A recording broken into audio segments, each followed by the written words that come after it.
Foreclosure is a gut-wrenching, painful, excruciating ordeal. It threatens the very fabric of a family's unity, bond, and sometimes even very survival. Most homeowners feel completely hopeless, as if there's nothing that they can do against a very seemingly powerful, influential, and deep-pocketed bank. In fact, statistics show that more than 90% of homeowners don't even fight the bank. However, it doesn't have to be that way, and it shouldn't be that way.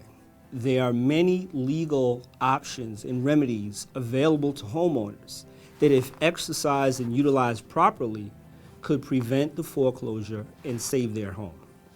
In fact, even foreclosure judgments, foreclosure sales can be vacated if there's fraud, collusion, mistake, or any type of collusion that is proved as a matter of at law. What does this mean for the homeowner? That means that the homeowner can now become empowered and no longer stay a victim at the hands of a notorious, sometimes well-documented predatory lender. Given the fact that New York State ranks second in the nation in mortgage foreclosure fraud, and New York City ranks first in the nation of all metropolitan cities in mortgage foreclosure fraud, it's not surprising that most of these cases, or a lot of these cases, are successfully defended and litigated with positive results for the homeowner. As a result of the many legal remedies and options available to homeowners, it is important that homeowners become aware of the path of a foreclosure state in New York so they can successfully litigate, defend, and hopefully reacquire the property that was lost. Now I'm going to discuss the paths of a foreclosure case in New York State. When a borrower becomes delinquent, typically between 2 to 3 months, the bank sends out a 90-day pre-foreclosure notice. During these 90 days, a homeowner has several options. The homeowner can negotiate with the bank concerning the loss, engage in loss mitigation discussions with the bank. The homeowner can pay the arrears. The homeowner can elect to sell the property and ultimately try to resolve the delinquency prior to the bank filing a foreclosure action. If nothing can be resolved at the end of the 90-day period, the bank mails what's called an acceleration letter to the homeowner demanding payment in full of the entire debt of the note. Now, if that is not paid, and typically it's not unless the homeowner enters into a contract to sell the property or engages in any other conveyance that would satisfy the loan amount, what happens is the bank files what's called a lis pendens in the county in which the property is located. The lis pendens simply is a legal tool that prevents the buyer from conveying the property to anyone else, and it puts the world on notice that this particular property is the subject of a lawsuit. Now, after the lis pendens is filed, soon after, the bank files a legal document called a summons and complaint. A summons and complaint is the official legal notice that's filed by the bank in the county clerk's office in which the property is located. That is the beginning of the legal action, the legal proceedings taken against the homeowner to foreclose on the homeowner's property.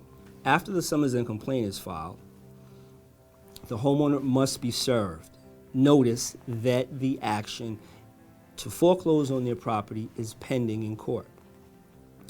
The summons and complaint is served on the homeowner in one of two ways. The summons and complaint is either served personally through a process server hired by the bank, where the process server would go to the homeowner's residence and serve a copy of the summons and complaint on the person who is listed as the defendant in the action, which would be the homeowner. If the summons and complaint was served personally, the homeowner has 20 days to file what's called an answer. An answer is a response to the complaint.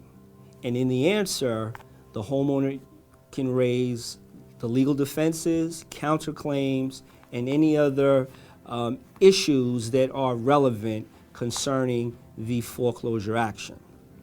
If the summons and complaint is mailed, a homeowner has 30 days in which to respond. Now, these are two very crucial time periods that a lot of homeowners oftentimes neglect to adhere to. It's very important because failure to respond in a timely fashion would enable the bank to file a foreclosure judgment. And if the bank does file a foreclosure judgment and the foreclosure judgment is granted, then that forecloses, that prevents a lot of the legal remedies that a homeowner may have in response to fighting the foreclosure action. That can be waived. Now, there are various things that can be done to actually try to answer or submit what's called a late answer in response, but it would be the best bet for a homeowner, as soon as the summons and complaint is served on them, to go to an attorney immediately and file an answer. What happens afterwards? Well, there's two directions that the case could take.